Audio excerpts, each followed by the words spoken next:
Hello បងទាំងអស់គ្នាថ្ងៃនេះមកលេងសក់កាសធាតុពេលព្រឹកណាបងគឺអង្គុយមើលថ្ងៃរះណាហើយថ្ងៃឡើងបានទៅបេះម្រេចជាមួយម៉ាក់នៅចកាប្អូនណាបងឆាជាមួយនឹងមាន់អូឆ្ងាញ់មាន់សែបងសម្រាប់ម្រេចនោះគឺដាំមកល្មមដាំទុកសម្រាប់ញ៉ាំខ្លួនឯងអញ្ចឹងណាបង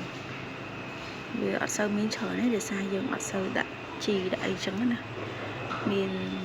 បន្តិចបន្តួចមកញ៉ាំបាននិយាយទៅតែច្រើនគួរសមបើបេះលក់អាចលក់បាន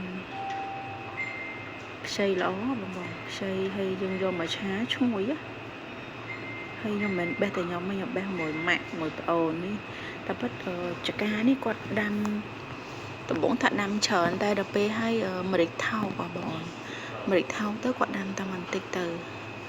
ហើយនៃចកាហ្នឹងមានច្រើនណាស់តែខ្ញុំថតអត់អស់មានទាំងពីមានទាំងកណូមានទាំងឃ្លោកមានច្រើនតែខ្ញុំបេះតែម្រេចទេដោយសារម្រេចវាទាបហើយអីផ្សេងទៀតវាខ្ពស់ឥឡូវចូលមកដល់នេះវីដេអូនេះមិនមែនវីដេអូនៅខាងស្រុកទេអានេះខាងអ្នកចិត្តខាងតែអ្នកចិត្តខាងមកលេងតែអ្នកចិត្តខាងគាត់នៅកពតតាយាយគាត់ដាំតំណាំញ៉ាំខ្លួនឯងប៉ុន្តែនៅដីគាត់ហ្នឹងគឺមានគ្រប់សព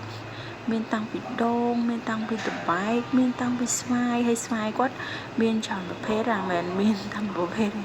ស្វាយមានច្រើនមានទាំងស្វាយគេហៅស្វាយតៃវ៉ាន់ស្វាយមានច្រើនណាស់តែក្នុងវីដេអូខ្ញុំអត់សូវបានថតស្វាយខ្ញុំថតតែដាំតបែក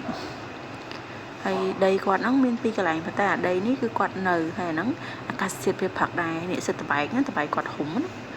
ហើយគាត់នៅតែពីអ្នកតាយាយគាត់ហ្នឹងបើកូនគាត់នៅភ្នំពេញកូនគាត់នៅភ្នំពេញគាត់